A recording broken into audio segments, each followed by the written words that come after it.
Siapa ini Al-Mahdi? Kasih PR sebentar dulu. Al-Mahdi adalah pemimpin besar di akhir zaman dari keturunan kandung Nabi Muhammad sallallahu alaihi wasallam yang muncul nanti di depan Ka'bah. Usianya sama dengan usia Nabi, diangkat menjadi Nabi dan Rasul di usia 40 tahun. Namanya kata Rasul sama dengan nama saya, Muhammad.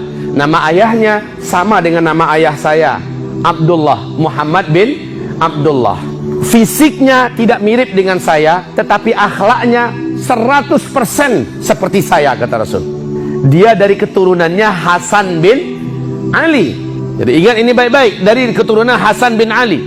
Ali bin Abi Thalib radhiyallahu anhu dalam hadis yang sahih, Imam Al-Baihaqi dan At-Tirmidzi, Ali bin Abi Thalib memegang Hasan dan berkata kepada para sahabat-sahabat Nabi, anakku ini dari tulang sulbinya, anak keturunannya nanti di akhir zaman akan muncul seorang pemimpin umat yang akan mempersatukan seluruh umat Nabi Muhammad sallallahu alaihi wasallam, dan yang akan merubah peperangan menjadi kedamaian, yang akan merubah kekacauan menjadi kesejahteraan, yang akan merubah kemiskinan menjadi kemakmuran dari anakku ini. Dan namanya sama dengan nama Nabi kalian, nama ayahnya sama dengan nama ayah Nabi kalian, akhlaknya mirip dengan Nabi kalian, dan fisiknya tidak mirip dengan fisik Nabi kalian. Seperti apa Imam Mahdi? Imam Mahdi fisiknya, alisnya kata Rasulullah sallallahu alaihi wasallam melengkung seperti bulan sabit. Dua-duanya indah. Hidungnya mancung, tulang hidungnya lurus dan mancung. Jidatnya lebar, dahinya lebar. Rambutnya ikal dan tebal berwarna pirang. Jenggotnya tebal hitam sedada. Warna kulitnya kata Rasulullah gelap, coklat kehitam-hitaman. Kalau Rasulullah warna kulitnya apa? Putih bersih, ya. Sementara Al-Mahdi nanti gelap, coklat kehitam-hitaman. Dia tidak terlalu tinggi dan juga tidak pendek. Dadanya bidang, bulu dadanya lembut dan halus.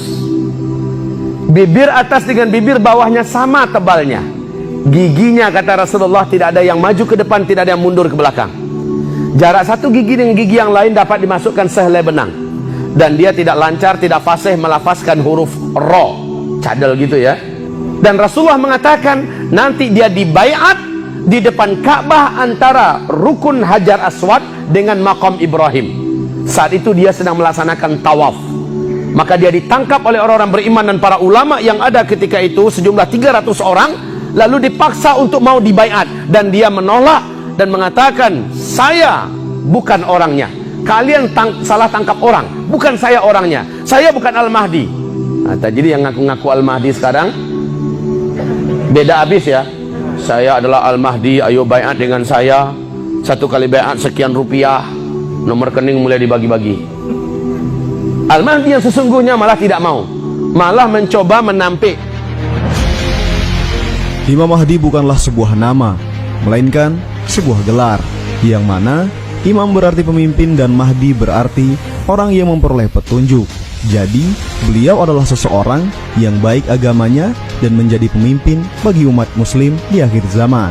Sudah banyak dijelaskan di dalam hadis tentang tanda-tanda kemunculan Imam Mahdi di akhir zaman kelak, dan berikut ini kami sampaikan untuk Anda.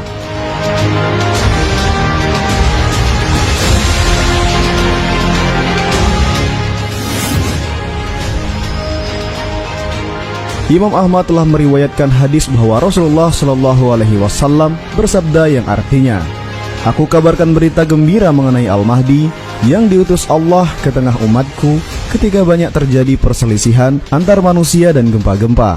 Ia akan penuhi bumi dengan keadilan dan kejujuran sebagaimana sebelumnya dipenuhi dengan kesewenang-wenangan dan kezaliman. Hadis riwayat Ahmad.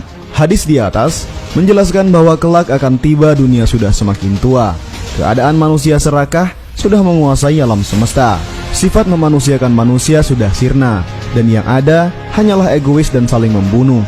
Siapa yang kuat berarti dia yang menguasai, yang kaya akan semakin kaya, dan yang miskin akan semakin miskin. Toleransi sudah terkikis, fanatisme semakin menjadi, hingga pada akhirnya Imam Mahdi diutus Allah Subhanahu wa Ta'ala untuk menyelamatkan keadaan tersebut. Imam Mahdi datang memberi petunjuk bagi orang-orang yang tersesat, memberi kehidupan yang baru, dan mesejahterakan masyarakat.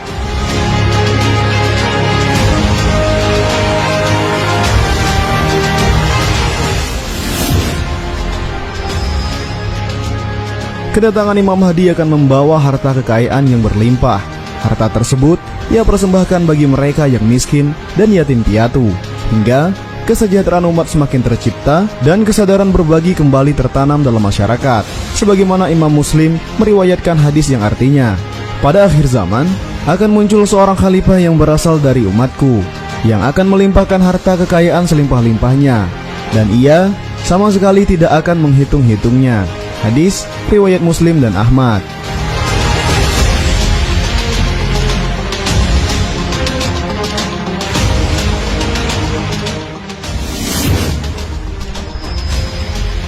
Dibaiat oleh penduduk Mekah secara paksa di depan Ka'bah, sebagaimana hadis yang telah diriwayatkan oleh Abu Daud bahwa Rasulullah SAW bersabda, akan terjadi perselisihan setelah wafatnya seorang pemimpin, maka keluarlah seorang lelaki dari penduduk Madinah mencari perlindungan ke Mekah. Lalu datanglah kepada lelaki ini beberapa orang dari penduduk Mekah, lalu mereka membaiat Imam Mahdi secara paksa, maka ia dibaiat di antara rukun dengan makam Ibrahim di depan Ka'bah. Kemudian diutuslah sepasukan manusia dari penduduk Syam, maka mereka dibenamkan di sebuah daerah bernama Al-Baida yang berada di antara Mekah dan Madinah. Hadis riwayat Abu Daud. Hadis di atas menceritakan bahwa kelak pada masanya Imam Mahdi membawa dampak signifikan bagi penduduk Arab. Namun dari mereka belum tahu bahwa itu adalah Imam Mahdi. Karena perannya yang begitu kuat, dari masyarakat membuat kesepakatan untuk membaiat Imam Mahdi menjadi khalifah Islam. Masyarakat bersatu padu mengikuti aliran yang telah beliau perjuangkan, yakni Islam rahmatan lil alamin.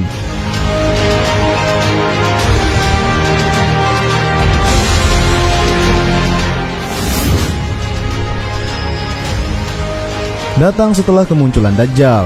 Dalam beberapa hadis yang diriwayatkan oleh para sahabat menceritakan bahwa Imam Mahdi muncul setelah Dajjal menyebarkan fitnah di seluruh dunia. Pada saat itu, dunia semakin parah. Beberapa orang beriman berdoa kepada Allah Subhanahu wa Ta'ala, mengharapkan menurunkan seseorang yang menjadi penyelamat bagi diri mereka. Para orang beriman ingin menjadi seseorang yang tetap di jalannya dan tidak tergoda oleh kekuatan yang diberikan Dajjal.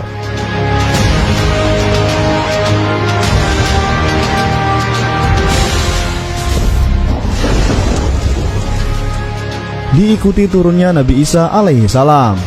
Kemunculan Imam Mahdi akan dibarengi turunnya Nabi Isa alaihi salam dari langit. Keduanya bertemu dan memperjuangkan kebaikan, kezaliman, keburukan, kekafiran dan lain sebagainya akan mereka tumpas semua. Hingga pada akhirnya dunia semakin damai, keluarga setiap rumah tangga terjalin harmonis, tidak ada perselisihan yang menyebabkan pertumpahan darah, sistem pemerintahan sangat baik dan tidak ada korupsi.